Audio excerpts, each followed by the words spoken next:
Саламатсыздар ма балалар? Бүгінгі біздің өтетін тақырыбымыз өлең сөздің патшасы бөлімі бойынша Абайдың 17-ші қара сөзі. Сіздерді осы сабақта қол жеткізуге тиіс сабақ мақсаттарымен таныстырып өтетін болсам, бірінші, әдеби шығарманың сюжеттік композициялық құрылысын талдау арқылы идеялық мазмұнын терең түсіну. Екінші мақсатымыз шығарманы идеялық жағынан мазмұндас туындылармен салыстыра отырып, әдеби сын жазу. Сабағымызды бастамас бұрын, өткен сабақта қандай тақырыпты өттік, үйге қандай тапсырма берілді, кім айтып жібереді екен? Мариям, айта ғой. Абайдың қара сөздері мен ондағы көтерілген мәселелер туралы және осы бойынша эссе жазуға берілген болады. Енді осы тақырып бойынша Абайдың қара сөздері мен ондағы көтерілген мәселелер бойынша біз дұрыс әдісі бойынша Абайдың қара сөздерін қайталап еске түсіргенде. Енді сіздерге мына жерде 6 сұрақ беріліп тұр. Соның сұрақты оқисыздар. Сонымен қайсысы дұрыс жауап береміз. Ондай болса, бірінші, Абайдың 45 қара сөзі бар дейді. Дұрыс па? Нұржол қайда ғой? Дұрыс. Онда дұрыс екенін анықтайық. Дұрыс па екен? Әрине дұрыс. Екінші, Абайдың қара сөздері 1890-1898 жылдар аралығында жазылған. Дұрыс па? Айта ғой. Осы аралықта Абай өзінің қара сөздері жазуға кіріскен. Осы аралықта жазылған қара сөздерін берілгені әрине дұрыс екен. Келесі сұрағымыз, Абайдың қара сөздері ғылыми стилде жазылған ба? Айта ғой. Дұрыс, себебі бұл ғылыми стилде емес, публистикалық стилде жазылған. Дұрыс. Бұл Абайдың қара сөздері ғылыми стилде емес, қай стилде жазылған балалар? Публистикалық стилде жазылған екен. Дұрыс. Соңғы сұрақ. Абай жас кезінде азаматтық ұстанымы мен философиялық тұжырымдарын қара сөзбен жазды дейді. Сәлина айта ғой.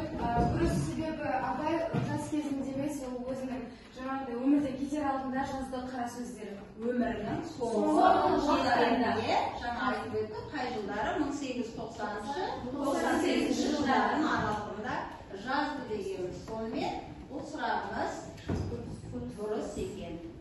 Дұрыс балалар, үй жұмысына мұқият дайындалып келгендеріңіз аңғарып тұр. Екінші тапсырма, жаңа өздеріңіз айтқандай, эссе жазу еді. Кәні кім оқып жереді? Бір-екі оқушыдан сұрап жерейік эссені. Ақерке, оқып ғой, тыңдап жерейік. Мәселе. Қазақтың ұлы ақыны Абай атамыз өз ғұмырын өлең жазуға арнаған. Сонымен қатар публицистикалық шығармаларын, яғни қара сөздерін жазып қалдырғаны белгілі. Ал енді қара сөздердің мән-мағынасы не жайы жазылғанын қарастырар боламыз. Абай жалпы қазақ елінің кемшіліктерін айқындап жазып, қазақтардың бойындағы жаман қасиеттерді жирен меңгертіп өсиет етеді. Бір сөзінде мақтаншақ жайы сөз қосылса, енді бірінде иман жайында жазады. Қара сөздердің қайсысы болмасын қазақты жақсылыққа, игі істерге шақырады. Қорытындылай келе, Абай атамыздың нұсқалуымен жүрсек, ешқашан артта қалмай, жақсы адамдар болып шығатынымыз сөзсіз. Жарайсың, өте тамаша. Отыра ғой. Балалар, онда келесі бүгінгі өтетін жаңа сабағымызға тоқталайық. Қандай тақырып дедік? Абайдың 17-ші қара сөзі дедік. Абайдың 17-ші қара сөзін аудио нұсқасында тыңдап көрейік. Мұқият тыңдап отырамыз. Hayrat, akıl, жүрек өнерлерін айтып, таласып келіп, алып-қашып етті. Қайрат айтты. Ей ұлым, өзің білесің ғой, неде еш нәрсе менсіз қабілетке жетпей тұрғанын. Әуелі өзіңді білуге, ерінбей, жалықпай жүру керек. Ол менің ісім. Құдайға лайықты ғибадат қылып, саяхатта. Құдай сағалар халқына әрдайым қарайды деп, кітаптың айтқаны осы еді.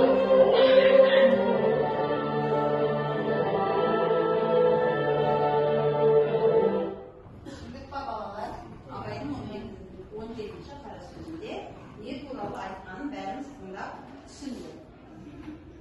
Олай болса, барлығымызға қазір сіздерге 3 түсте берілген кеспе қиынды қағаздарын өздеріңіз таңдап алыңыздар. Топқа бөлініп алайық. Кәнекей. Қай түсті таңдайсыздар?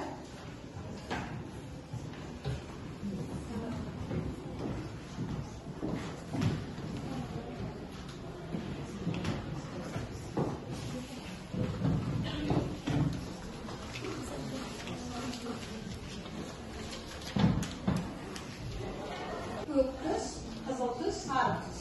Соған қарай көк түстігіндегілер.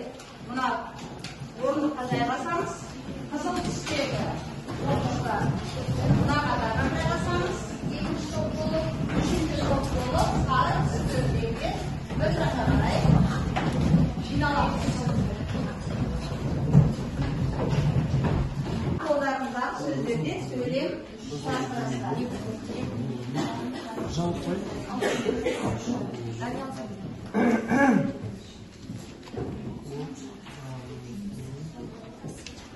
Hareketliye bağlı.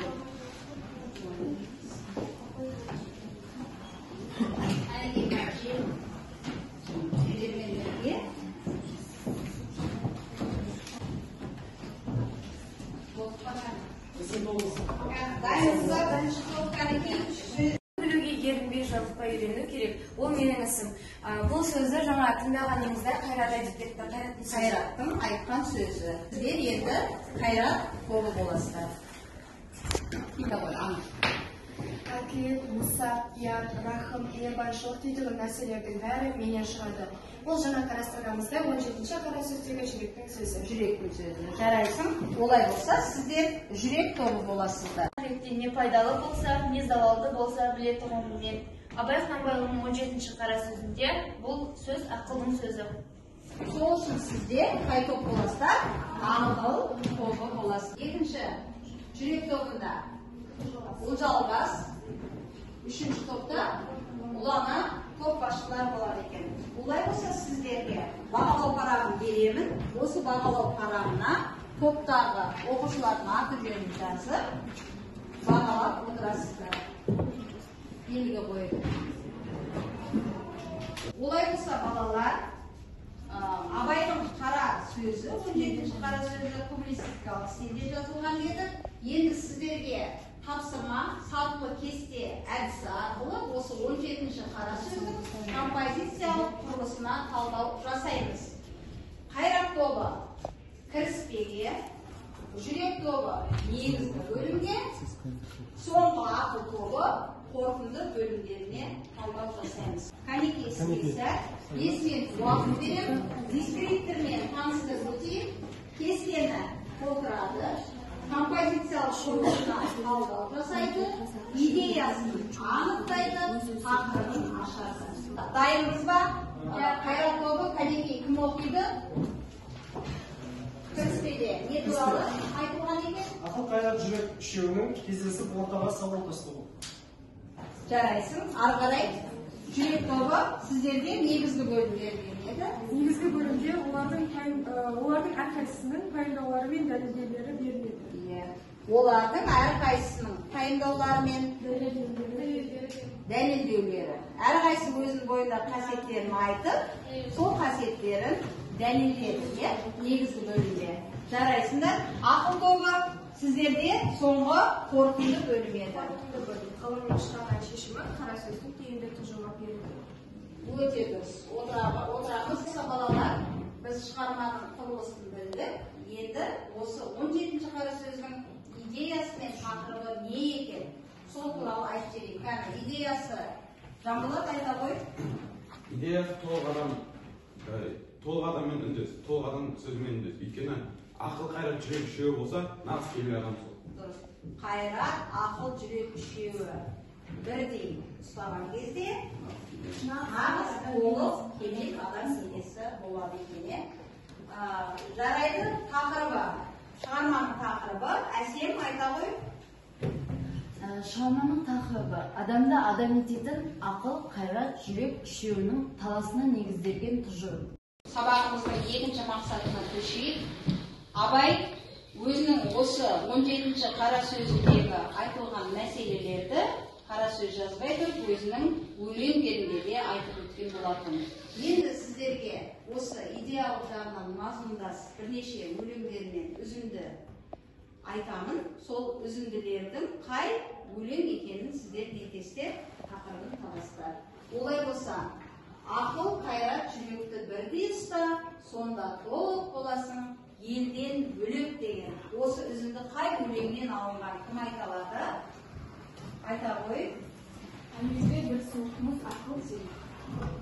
Кәнеки осы тапқан үзіндіміздің дұрыс па екен көрейік. Әуелде бір суықмыз ақыл зерек деген өлеңінен алынған үзінді екен. Келесі, қайрат пен ақыл жол табар, қашқанға да туғанға. Барлығымыз білетін сияқтымыз. Айта ғой.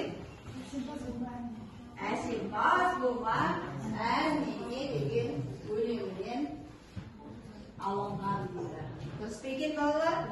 Дұрыс екен. Соңғы үзінді бәрімізге таныс. Ғылым таппай мақтанба, орын таппай мақтанба. Қай өлеңнен алынған? Бұл айта ғой. Ғылым таппай мақтанба өлеңнен. Ғылым таппай мақтанба деген өлеңнен алынған екен. Өте дұрыс балалар. Олай болса, енді осы берілген төрт өлеңді жатқа білетін оқушы бар ма арамызда? Қай өлең? Әсемпаз болмай неге? Сен қай өлеңді білесің? Ғылым таппай мақтанба жарайсың. Олай болса, оқушылар бүгінгі тақырыпқа жақын осы әуелде бір суық мұз ақыл зерек деген өлеңін арайдың жатқа айтында тыңдайықшы.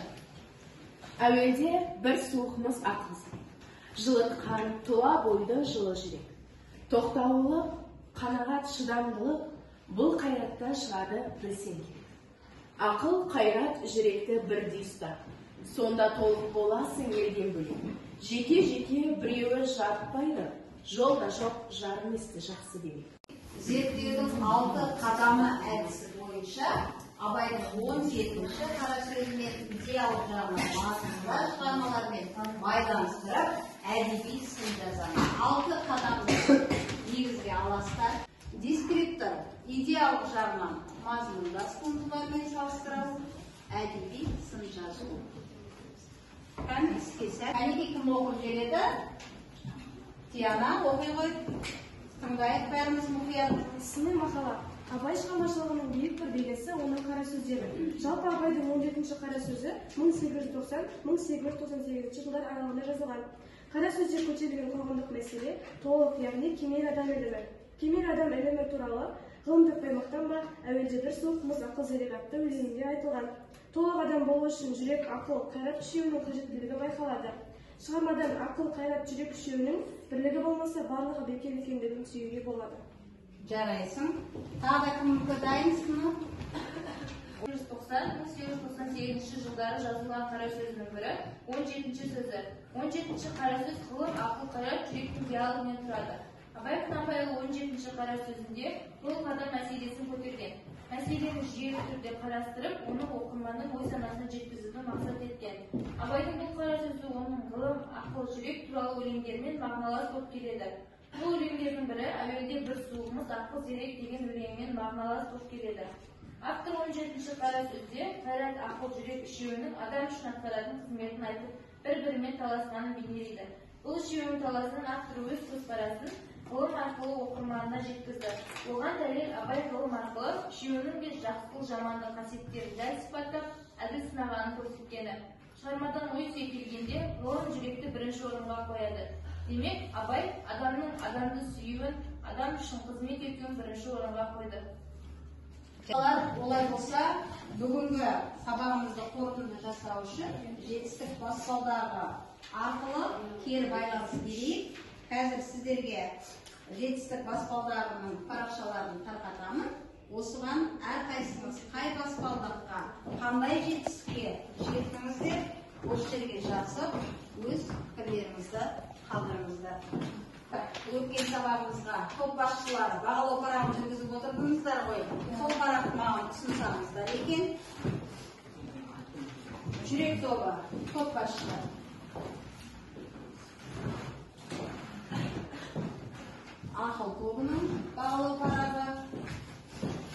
үйге тапсырман абайдың 17-ші қара сөзін оқып, толық адам туралы өз пікіріңізбен толықтырып, түйіндеп дәптеріңізге жазып келеміз. Бүгінгі сабағымыз осымен аяқталды. Қош сау болыңыздар. Сау болыңыздар.